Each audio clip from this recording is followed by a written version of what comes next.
Welcome everybody to the Welsh Ecclesiastical History Seminar, which today is being co-hosted between the University of Wales, Trinity St David's, the Oxford Centre for Methodism and Church History, which is at Oxford Brookes, and the Centre for the History of People, Place and Community, which is at the Institute of Historical Research. I'm Dr. Ruth Slatter from the IHR. And I have the huge privilege today of kicking off this wonderful hybrid event. And it is really wonderful to see so many of you online. And I'm sure that there are also an equal number of enthusiastic people in the room in Lampeter as well. So in a moment, I am going to hand over to Bishop Wyn Evans to introduce our speaker this evening and the topic of the talk. But just before I hand over, a note that this is being recorded. So if you don't want to be on the recording, make sure that your video is off. And if you could keep your microphones muted throughout, that would just help everybody. There will be time for questions at the end. If you have a question during the talk, please do write it in the chat and we will ask those at the end for you. So over to you, Bishop. Well, croeso cynnes I bob un ohonoch chi. Very warm welcome to all of you, both in the room and beyond, and particular welcome this evening to our guest speaker, Professor Bill Gibson, who is an alumnus of this distinguished campus when it was St David's University College. And then after a period of teaching in FA, he's now the Professor of Ecclesiastical History at Oxford Brookes University.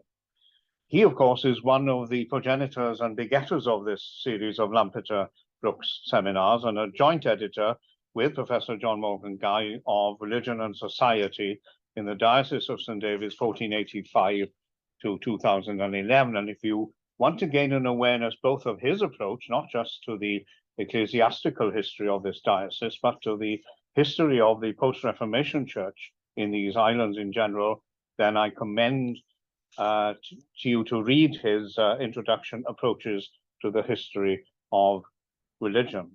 And part of that complex story, of course, lies in this period with William Lloyd. And Bill is currently writing a study of James II in Wales, of which this paper we're about to hear, is both extract and foretaste. So we look forward to hearing about Bishop William Lloyd, conspirator in the Glorious Revolution.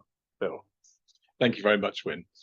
The case that I want to make this evening is that Bishop William Lloyd of St Asaph was a conspirator and plotter in the Glorious Revolution. His biographer, Tyndall Hart, and more recently Michael Mullett in the Oxford DNB have certainly identified Lloyd as one of those who were disaffected from James. Indeed, he was one of the 7 bishops prosecuted by James II in 1688. And they've examined some, but not all of the evidence that I'm going to present this evening.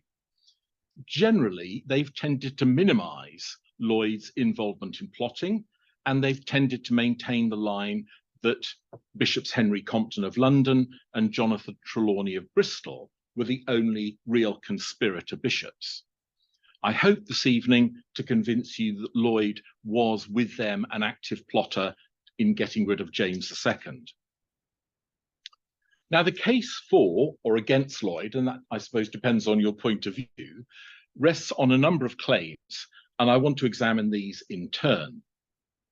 The first is that even before James II's reign, Lloyd played a part in the murky world of conspiracies. Foremost among these was in the Popish plot of 1678. In that year, William Lloyd was Vicar of St Martin in the Fields, and Sir Edmund Berry Godfrey was a parishioner of his. Now, Godfrey's murder in October 1678 fueled fears that Titus Oates's wild claims about a Catholic plot were true. Godfrey's body had marks of strangulation and a sword wound, both of which Lloyd saw. Lloyd preached Sir Edmund Berry Godfrey's funeral sermon, which was a remarkable event attended by a procession of 72 clergy and a congregation of over 1,000. And what's on the screen is a playing card from the time which captures the funeral procession of Sir Edmund Berry Godfrey. In his funeral sermon, Lloyd whipped Londoners into a frenzy with claims that Jesuits were responsible for the murder. There were rumours at the time that William Lloyd would be shot in the pulpit, so his friend Edward Fowler, later Bishop of Gloucester, and 2 burly parsons stood with him in the pulpit as his protectors. But despite this sermon, Lloyd's position during the plot was not entirely clear.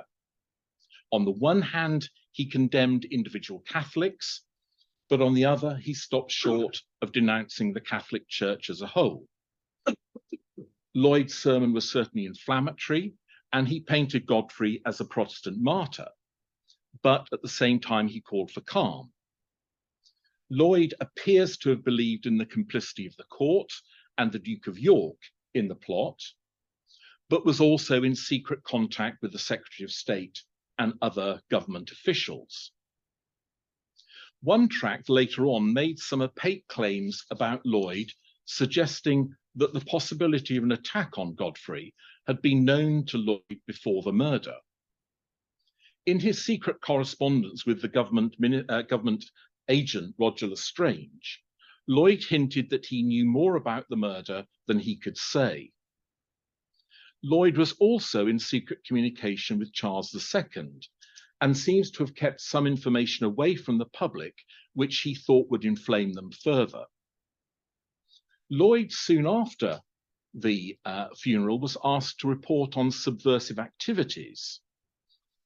All of this suggests that Lloyd was manoeuvring between different positions, with back channels to the government, and he was certainly engaged in the secret world of surveillance and plots.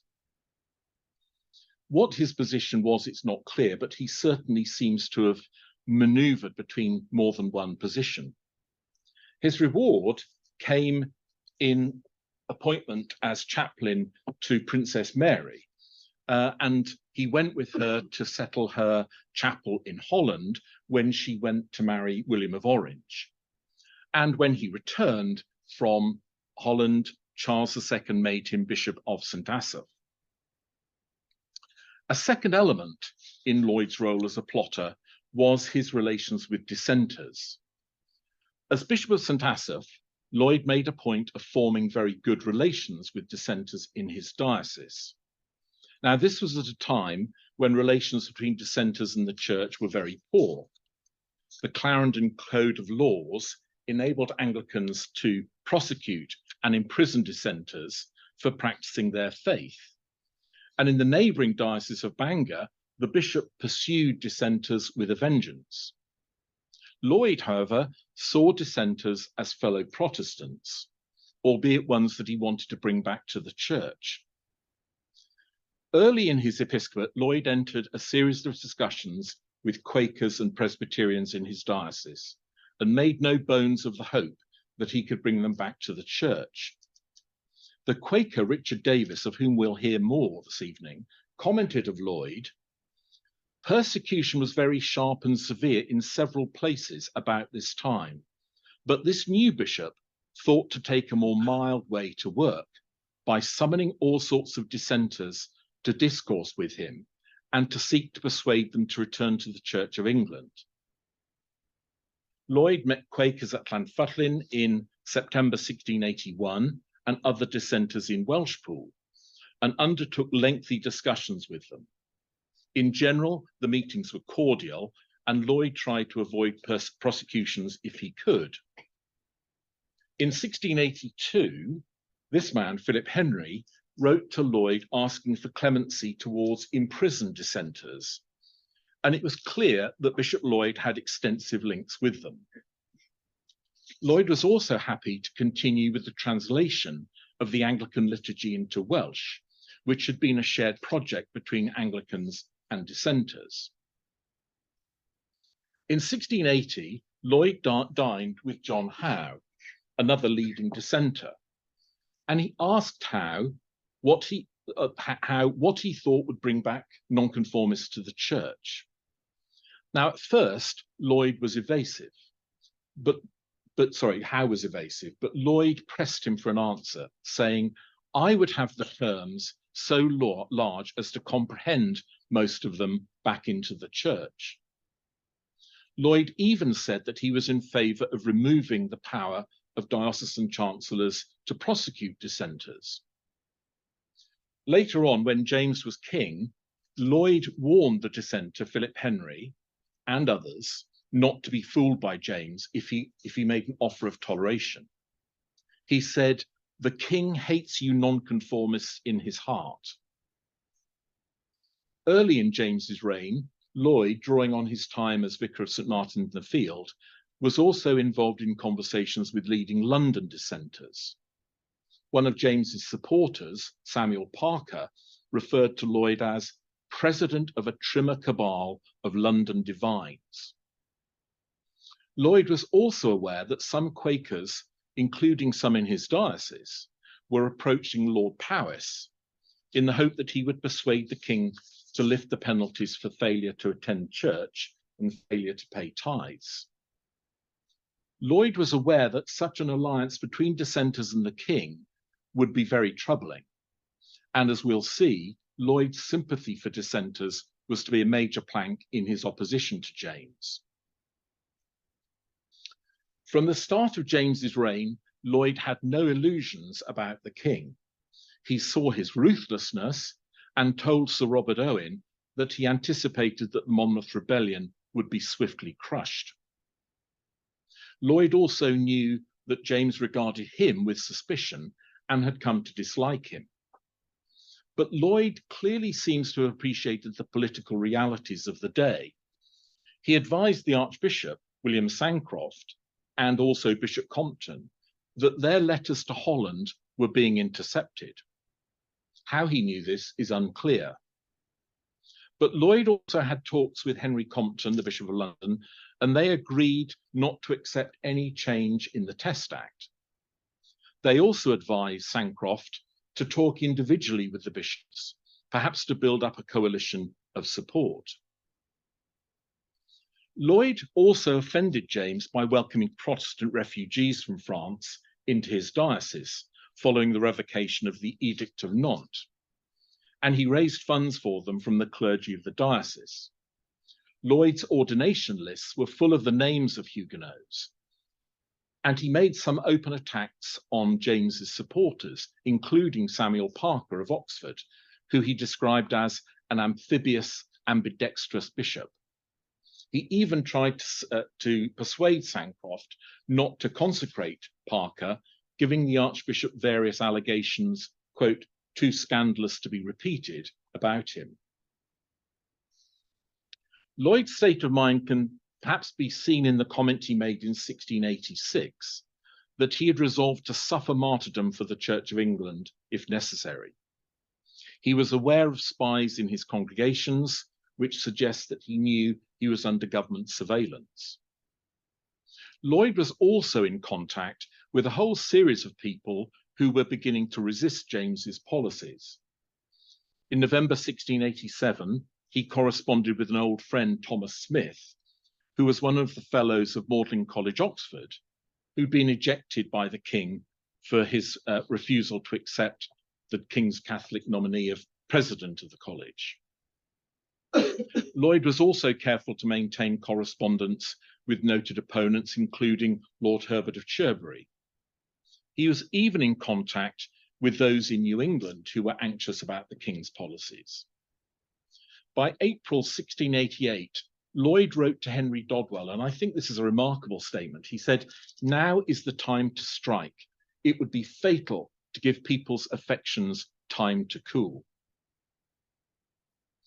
The beginning of Lloyd's active resistance to James came in May 1688, when the king's second declaration of indulgence was issued, granting freedom of worship to all, including Catholics.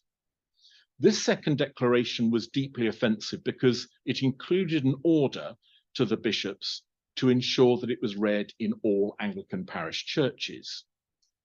Lloyd was called to Lambeth by Archbishop Sancroft to respond to the order. In London, Lloyd canvassed opinion among Anglican and dissenting clergy. And on the 18th of May, 1688, 7 bishops met at Lambeth and drew up a petition asking the king not to force them to read the declaration in their churches. Now, Sancroft was ill, and this was a common occurrence with Sancroft. When there were any difficult moments in Sancroft's life or in politics of society, Sancroft always had an illness that prevented him doing anything significant. So poor old Sancroft's shrapnel wound or depth charge or whatever it was affected him on this evening, and he was unable to travel with them across the Thames to take the petition to the king. So Lloyd took the petition and the other bishops on the Archbishop's behalf.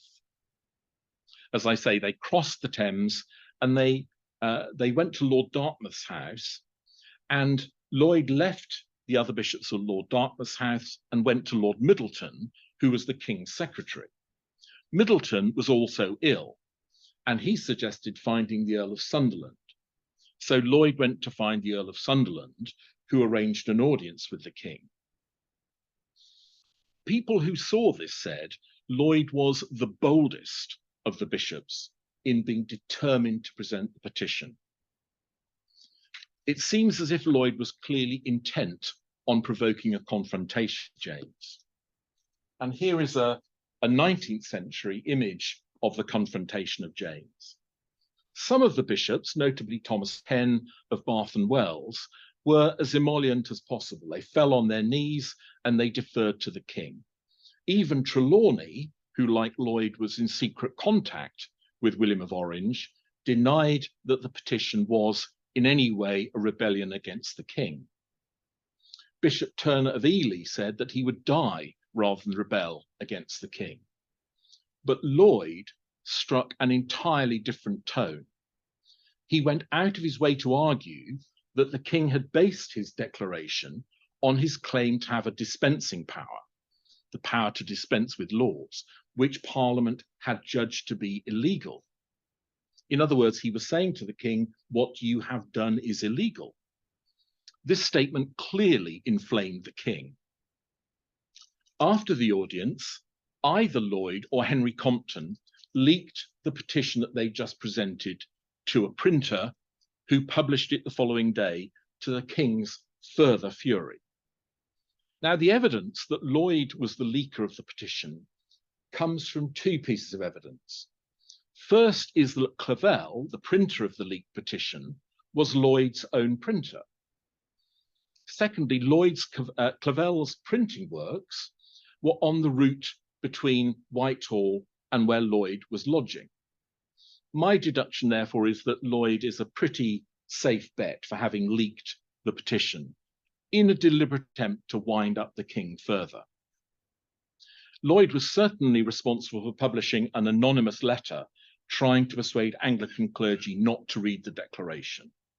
Both of these publications sent James into the stratosphere. In 1688, the bishops were called back before the Privy Council for questioning. At that meeting, Lloyd again deliberately seems to have inflamed James. He insisted that the bishops had a right not to incriminate themselves by answering any of the council's questions. James was livid. Lloyd also refused the offer of bail, forcing James to imprison them. Now, it's quite clear that James didn't want to send the bishops to jail. In fact, he said as much to them. Referring to bail, he said, "I would not have you refuse it." But Lloyd replied that the king must leave it to him whether he will accept it or no. And he said that accepting bail might be prejudicial to them. In effect, Lloyd's position forced James to imprison the bishops. And here's a contemporary print of the bishops being carried in a barge along the Thames, Whitehall, to the Tower of London. It seems difficult to conclude other than this was Lloyd's own goal. According to Lord Clarendon, and we know also from Lord Chancellor Jeffreys, that the king had been determined to let the business fall, but something in the council meeting changed his mind. And I speculate that it was Lloyd's intransigence, just as he had planned. By the time he was in prison, Lloyd knew of William of Orange's plans to invade because he was in secret contact with him. He'd long been in secret contact through the mediation of his brother-in-law, Jonathan Blagrave, who had succeeded him as chaplain to Princess Mary. Consequently, Lloyd was remarkably sanguine about the imprisonment, saying that it would lead to the happiest of results, and he urged Archbishop Sancroft to be cheerful. Lloyd also told Henry Wharton, Sancroft's chaplain, that the papists had exasperated the people and would soon be driven out of the country. He also said that the bishops were determined to drive out the Catholics and were willing to conciliate dissenters to do so. While Lloyd was in the Tower, and here's a rather, I think, a rather imaginative 19th century depiction of the bishops going into the Tower. While he was in the Tower, Lloyd was visited again by Richard Davis, the Quaker, with whom he developed friendly relations. Lloyd told Davis that the King's declaration was arbitrary and not according to law, and it was a matter of conscience to them, the bishops. And he said others were to have liberty by their prosecution, including the dissenters. Lloyd was undoubtedly aware of the potency of the image of Anglican bishops imprisoned in the Tower of London. On the 9th of June, he wrote to Henry Dodwell asking him to pray for the church, quote, in whose cause we suffer imprisonment and are to expect much more. Lloyd was undoubtedly one of the favourites of the London mob, who cheered especially loudly when he appeared. Perhaps they remembered his time as a London parson at St. Martin's in the Fields. On the 15th of June, Clarendon saw Lloyd at Westminster, where he'd just been released prior to the trial, in what seems to have been a deliberate piece of popular promotion. Clarendon wrote, I found the Bishop of St. Asaph in the middle of a crowd, the people thinking it a blessing to kiss the bishop's hands or garments. To get away from the pursuing crowds, Clarendon's coach had to drive through the park.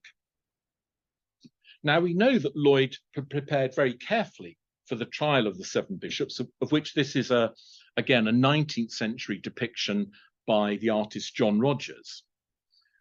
His plans included sending his chaplain to safety with Lord Herbert of Cherbury, but he also prepared a speech, which in the end he didn't need to deliver. It was a remarkable defense of his position. He argued that the blame for the petition was the king's, because the bishops hadn't petitioned the king, quote, until they were forced into it by the requirement to read the declaration in churches. He said that the trial was not solely about the 7 bishops. He said, the consequence of it extends to the whole church and the kingdom.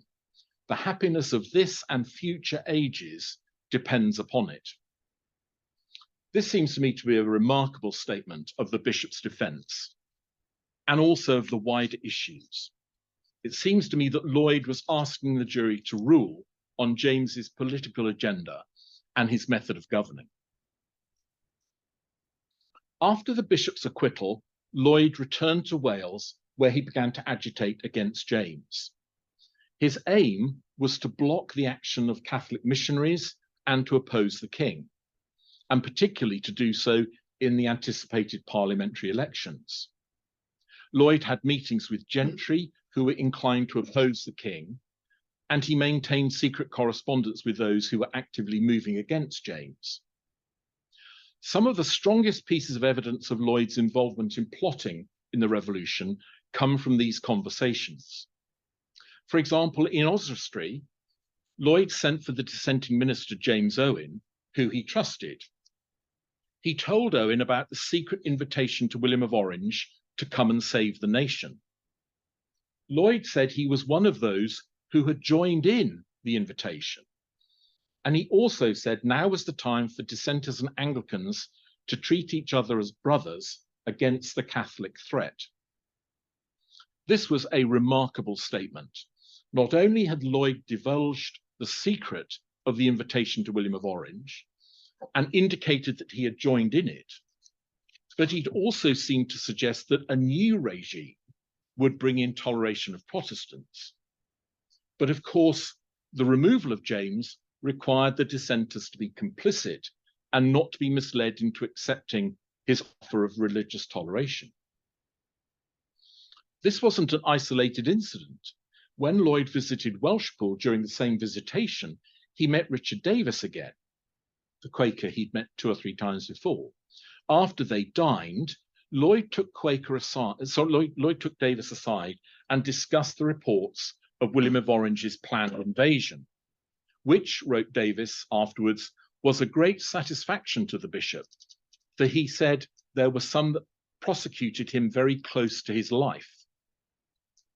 Lloyd also told Davis, and I quote, "When the Prince of Orange was made King of England and liberty of conscience was established, he and others would be satisfied." Now, this is a startling comment.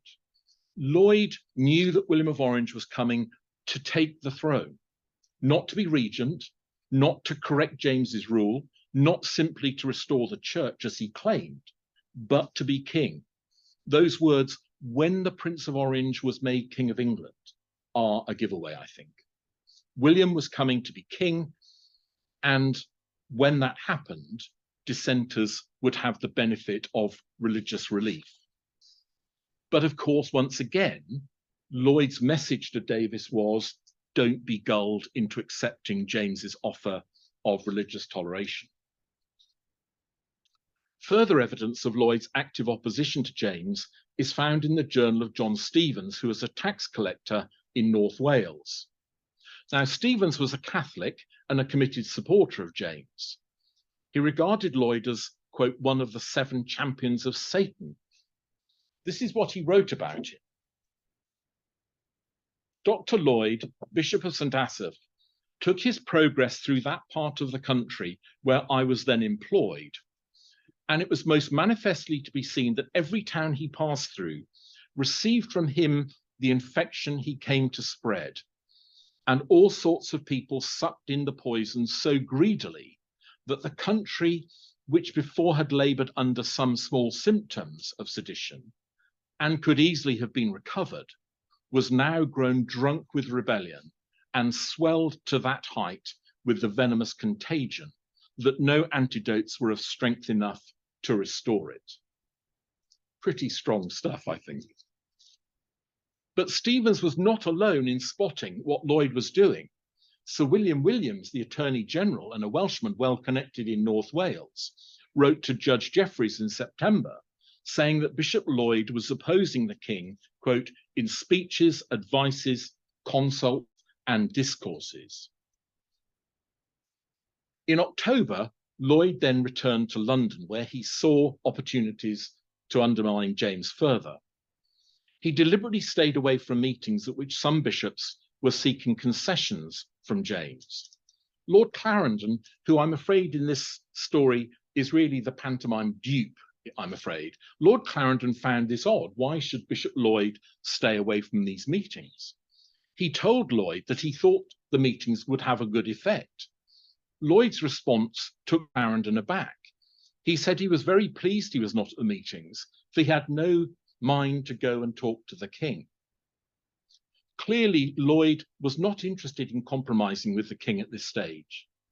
His only collective involvement with the other bishops was in their request that James should call a free parliament. Like his actions in June, this act can't be seen as anything other than provocative and antagonistic to James, who peremptorily rejected it. At this time, in the autumn of 1688, Sir John Dalrymple wrote that the bishops were genuinely attached to James as king, quote, "with the exception of Lloyd of St. Asaph." One of Lloyd's most significant attempts to damage James was over the allegations that the baby Prince of Wales was a changeling, smuggled into the bedchamber in a warming pan. The rumours were a golden opportunity for Lloyd. When James called the witnesses to the birth to a meeting in Whitehall to confirm the legitimacy of his son, Lloyd was already collaborating with William of Orange's chaplain, Gilbert Burnet, to spread the rumour. Lloyd owned a full collection of tracts that promoted the claims about the baby. and Lloyd probably wrote one or more of them himself under a pseudonym. Lloyd tried to prevent Sancroft from cooperating with James on establishing the truth of the birth. He reminded Sancroft that he could claim deafness as a reason not to be able to attest the authenticity of the baby. This was clearly an attempt to wreck the king's plan to demonstrate the legitimacy of his son. And it's clear that Lloyd realized that the bedpan claim would be most effective when directed at Tories, for whom the authenticity of hereditary succession was an absolute principle. Now, rather oddly, Lloyd spread all sorts of contradictory claims about the birth of the Prince of Wales, and it was based on a jumble of incompatible evidence. First, Lloyd claimed that Lady Clarendon had found the Queen at Easter 1688 having a miscarriage, but was hustled out of the room. The Queen's physician had also reported the miscarriage. Her later continued pregnancy was said by one Catholic physician to be a miracle. In June 1688, when this contemporary print was issued, the Queen went into labour, but no midwife was called. And, quote, on the dark side of the bed, Mrs. de la Bardie, the dry nurse, handed the Queen a bundle of clothes, in which Lloyd suggested the superstitious child was hidden. No one saw the child being born, and the Queen's breasts didn't show signs of milk. The next day, the baby was said to have died, and the bedchamber was locked down by a coterie of Catholics. The apothecary, Mr. Hemmings, told Lloyd that he had heard Lord Montacute, another Catholic, say that the baby had died. Other physicians reported seeing the dead baby. When later the Prince of Wales was presented at court, he bore no resemblance to the child shown in the bedchamber. His hair and eyes were of different colours, and the poor sickly child was now strong and healthy. Now, this is a whole jumble and muddled series of accounts spread by Lloyd, and they don't make clear whether the child was miscarried at Easter or was swapped in the birthing chamber because the child was stillborn, or died between the birth and its presentation at court later on. It seems as if Lloyd thought that by flinging out all of these accusations and claims, one or more of them would stick. And it was certainly unsettled those who were worried about the hereditary monarchy. And the worries can be seen in this contemporary print, which sort of suggests, of course, that the father of the child was not James II himself, but a Catholic priest. In November 1688, James asked the bishops to issue a declaration condemning William's invasion and of their innocence in the invitation to William to come. Perhaps wisely, though he was in London, Lloyd stayed away from the meeting. He couldn't, after all, in honesty, sign a declaration of either of these things. The other bishops denied having invited William, but they refused to issue a statement of denunciation, saying that that would have to be a unanimous one by all the bishops. At this point, there were rumours that Lloyd had gone into hiding, and we know that he only sent letters by what he called a secure hand, using ciphers and shorthand. In December 1688, after William had secured his invasion and James was thinking about leaving, Lloyd signed the Guildhall Declaration asking William to rescue the church and assume the reins of government. Lloyd went to meet William at Henley before his entry into London, and soon afterwards at dinner with Burnet and Clarendon, and here is Gilbert Burnet, William's chaplain. At dinner with Burnet and Clarendon, Lloyd said that he thought the king's flight from the country had caused a cessation of his reign. Clarendon once again was astonished and wondered whether Lloyd had been influenced by Burnet. Clarendon wrote of Lloyd, he didn't seem like the same man he had known for so long. But of course, Clarendon simply hadn't understood the depths of Lloyd's opposition to the king. On the 17th of December, Lloyd was acting as intermediary between William and the bishops to arrange a meeting so that the bishops could pay their respects to the prince. Roger Morris noted of the bishops that none of them were well acquainted with men or things except St. Asaph. Clearly, St. Asaph was a man of the world in Roger Morris's view. Lloyd put great pressure on Archbishop Sancroft to meet the prince. He also informed William about his fellow bishops' attitudes. He reported that Turner of Ely, who'd been chaplain to James, believed that the king was now ready to make the concessions required by the prince. Lloyd told Turner that it was too late and that James's reign was over. Lloyd also told the bishops of what would happen if James was restored to the throne. He said the Jesuits would force James to exact revenge for his humiliation. It also seems that Lloyd was secretly engaged by William to sound out the bishops on their attitudes to his acceptance of the crown. At dinner on the 28th of December, Lloyd, Bishop Turner and Clarendon discussed James's reasons for his departure from the country, which had just been published in London. Clarendon and Turner said that they were moved by the king's account. Lloyd, disturbed by the king's explanation and the way it was eliciting their sympathy, said, quote, "It was a Jesuitical masterpiece." Once again, Clarendon was astonished. He wrote, "I think I never heard more malicious inference than Lloyd drew from the king's expressions in that paper." When later on, Turner suggested that James might be permitted to return with limited powers, Lloyd simply dismissed the idea as ridiculous. On the 30th of December, Lloyd admitted William of Orange to Holy Communion, which signalled his complete commitment to the revolution. Meanwhile, Lloyd was also busy attempting to redeem his promise to the dissenters. In January 1689, Lloyd and Thomas Tennyson discussed various concessions with the dissenters that would bring them back to the church. By the time of the Convention Parliament in January 1689, and here is a contemporary depiction, Lloyd was convinced that James had effectively abdicated. By February, he recognized William as king by right of conquest, and after some public equivocation, took the oaths of allegiance to William and Mary. Privately, Lloyd had said he would swear the oaths to William and Mary, and was explicit with Clarendon, who was reluctant to do so. He said his oaths to James, quote, "no longer oblige me." He told Clarendon, quote, he took himself quite free from any obligation to King James. Clarendon once again was astonished. In May 1689, Clarendon said Lloyd was most strangely busy to persuade the clergy to take the new oaths. Thereafter, Lloyd exercised considerable influence with William of Orange, or William III as he became, including persuading him to make Gilbert Burnet Bishop of Salisbury. William had promised Salisbury to Jonathan Trelawney of Bristol, but Lloyd persuaded William that Burnet should have it.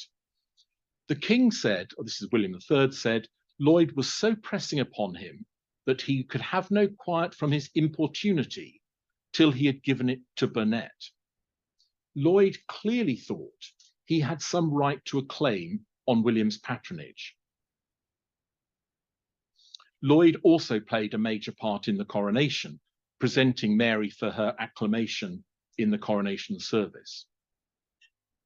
Lloyd's key service to the new monarchs was in this publication, A Discourse of God's Way of Disposing of Kingdoms, which was published in 1691.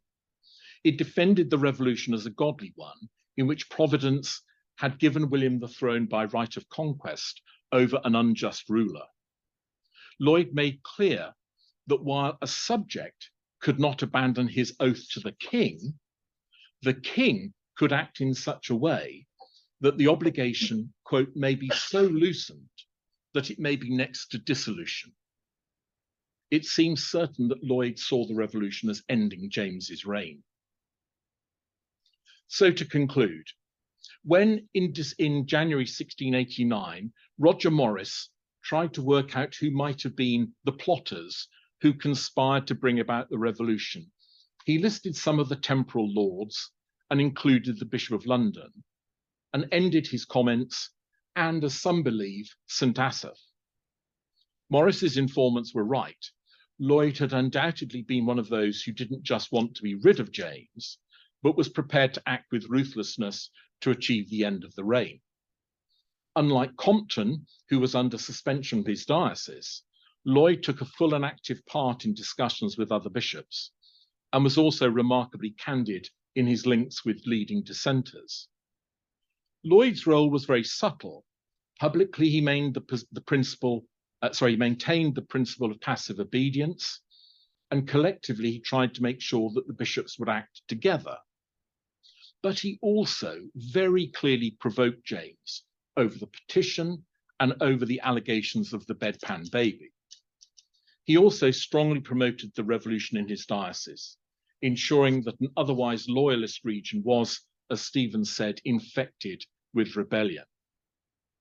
His aim at the revolution was wider comprehension of dissenters into the church, on which he had limited success, but his rewards came with translation to Lichfield and Coventry in 1692 and Worcester in 1699. So I hoped I've persuaded you this evening that Lloyd can emerge from the shadows as not merely a bystander during the revolution, but one of its architects. Thank you.